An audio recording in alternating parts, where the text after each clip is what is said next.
Hey everyone, it's me Olivia. Welcome back to my channel. Let's talk about 2024.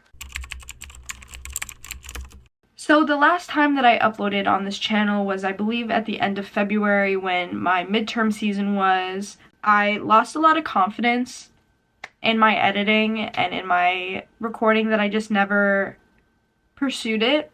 I also felt like I didn't have enough time because, like I said, I was in midterm season and then I had my finals, and then I started working 6 days a week in the summer, and then school started again, and so I just felt like I was continuously on the move and I never really had time to sit down and do a video. Although that's no excuse, I really want to make the effort this year to post more, build an audience, and I am looking forward to what this year has to bring. So I wrote down in my small journal 12 different New Year's resolutions that I have for this year. The first one kind of correlates with last year's New Year's resolution as well. Last year's New Year's resolution was just to read more. I made a video about it. I made like a January TBR kind of video. So last year on Goodreads, also if you want to follow me on Goodreads, it's going to be in the description.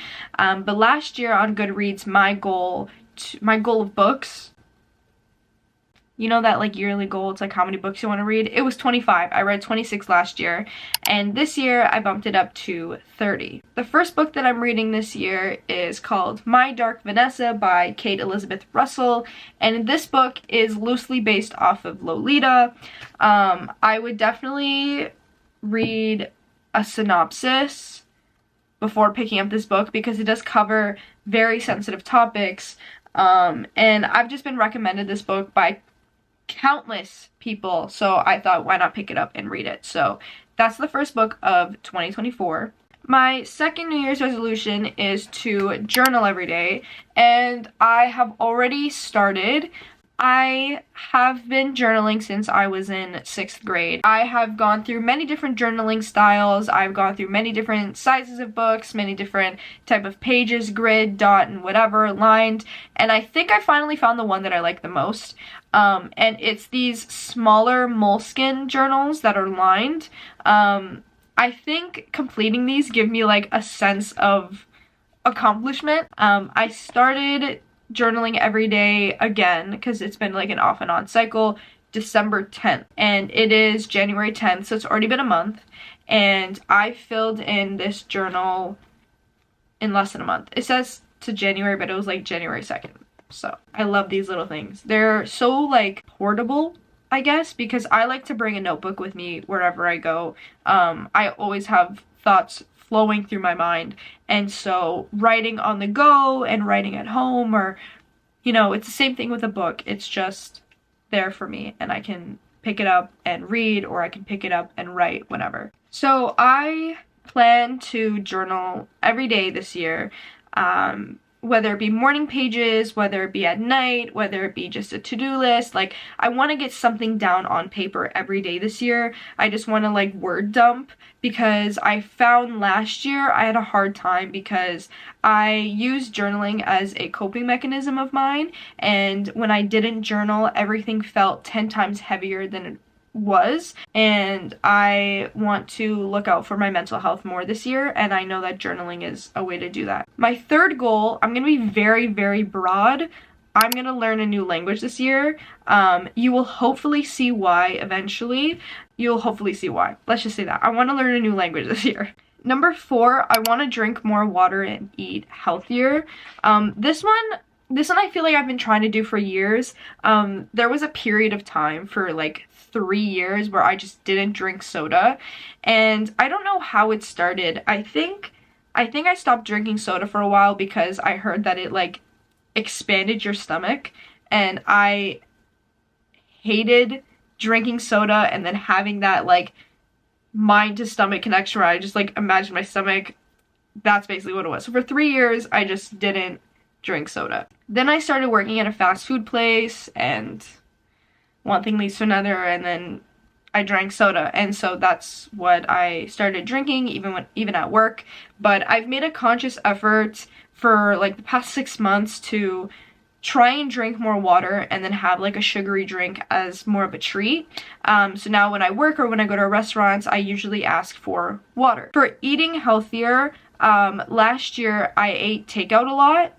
I spent a lot of money eating at fast food places and going to dinner at restaurants. It does cost a lot of money, and it's not healthy for your body. And so I think this year I just want to try and eat better. And I know that's not going to always be the case. There's always going to be those times where the only thing I have to eat is fast food. But I think if I have it in moderation, or I have it not so often, it won't make as much of a impact on my body as eating it every day would.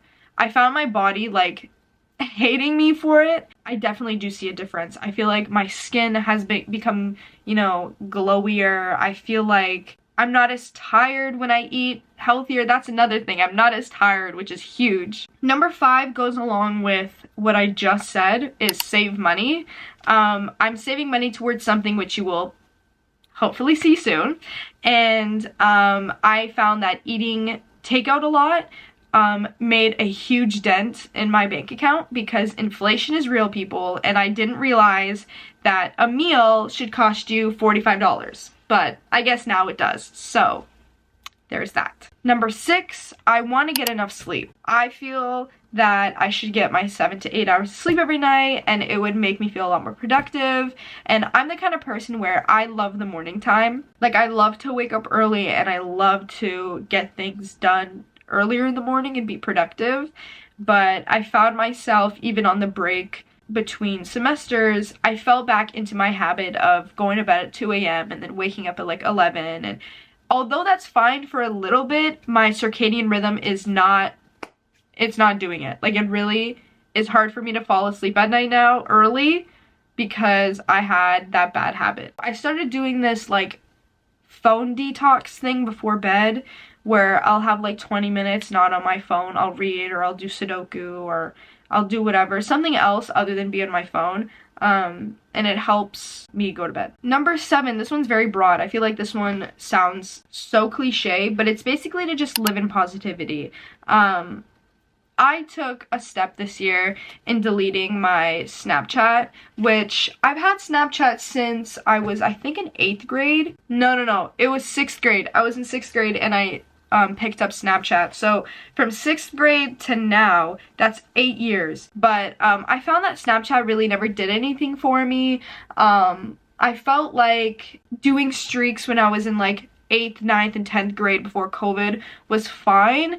And then the more that I grew up, it felt like a chore. And it's not like I didn't want to reply to people, or it's not like I didn't want to engage with people, but I was never engaging in conversation. I was engaging in a like ceiling photo exchange. So it just never felt like a real connection. And I found myself having FOMO when people would post things on their story.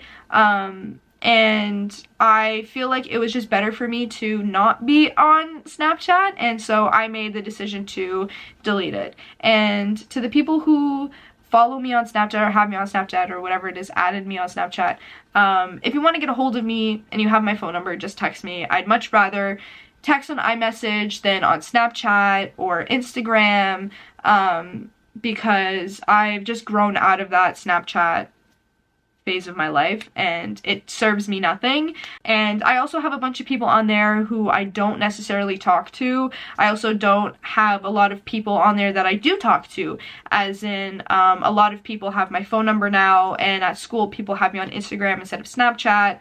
I've just stopped giving it out in general, so deleting it was the best decision for me. Number 8, I really want to start my own podcast. I'm in the works of doing that through my club at school. I want to start my own podcast, but that also goes along with creating more content and just building an audience. It's just another medium that I want to use this year, whether it be from school or at home, solo or in a group. So it's just definitely something that I wanted to do this year. Number 9 is work out at least 3 times a week. I've already worked out quite a lot. Since before the new year, I've worked out like every day, I think, except the weekends. And I want to continue with that goal. I think it's a very good goal. Number 10, big number 10, is to learn a new skill. I've been thinking about learning how to play guitar for a couple of years now, and I think I might pick that up this year, but if not, there's like a couple other skills that I want to learn, you know, how to edit better. I kind of want to master a skill because I have a lot of hobbies and I have a lot of insight into like a bunch of different skills and crafts and whatnot, but I haven't mastered one. And so this year I really want to take time to master, whether it's editing or guitar or having a small business or dancing or do whatever, right? I just want to learn a new skill. So number 11 is to lower my screen time. I, from a very young age, have been chronically online, and I hate to say that, but I have been. Since like 5th grade, I'd come home and I would be on YouTube and I'd be playing Minecraft, and I kind of lost touch of real life. I really want to lower my screen time, whether that be on my phone or my MacBook. The only exception is really like school, because everything's online. But more specifically, like my phone, I don't want to use it as much. I don't want to scroll on TikTok as much, which is why I gave myself an hour limit on TikTok every day, because although scrolling is really fun, it's called doom scrolling. I don't think it's good for me. And so I'm just limiting my time on TikTok. I want to look at what my screen time is this week, actually. I know last year my screen time used to be like 6 hours a day, and that is crazy to me. That is literally crazy to me. Today I've only been on my phone for about 11 minutes, and then in the week my average every day is an hour and 51 minutes, which is pretty good, I think. It says my total screen time for this week is 7 hours and 25 minutes. So that means every day I spend about like an hour or so on my phone, which I find to be really great. I don't like being on my phone that much. I tend to, in the morning, I'll check my phone for any notifications and then respond to whatever I need to respond to, whether it's an email from school or whatever, and then I kind of just go about my day. Lastly, number 12, this one is just school involvement. Like, I really want to be involved academically and involved in my school community, and although I am very involved, I really want to network with people, and I really want to, I guess, just get the most out of university and get the most out of life right now. Academically, I want to stay on top of my schooling. I want to do readings ahead of time. I feel like I slack a lot of the time because readings can get very lengthy and very boring, and so I don't want to do my readings, but I realize you got to do your readings, because if you don't, you won't understand what's going on in class. So do your readings, people. I already volunteer for a couple of things, for like 2 organizations at school. I write for the newspaper at school, and I'm also in the works of as transferring into like the presidency of my own club now. And I have a lot going on all the time, but I always say this: if you want to do something, you make time for it. And that is basically what I'm going to do. Last year, my word of the year was harmony, which is so ironic because last year I felt like nothing was in harmony, like not a thing. And this year I chose 2 words, and those words are discipline and consistency. So that is exactly what I'm going to be living by this year, is to be disciplined and to be consistent, because those 2 things are self-care, and I really want to care for myself this year, and I really want to care about people that I care about and be more empathetic and be more understanding. If you guys have any video recommendations, if there's anything that you want to see from me, please comment down below. I will take everything that you say and every suggestion into consideration. I'm looking forward to what this year has to bring, and I already have a few video ideas in mind. Let me know anything that you want to see, and I will do my best to do it. Alright, that is all for now. Please like, please subscribe, share this with your friends, and I will see you guys in the next video. Bye!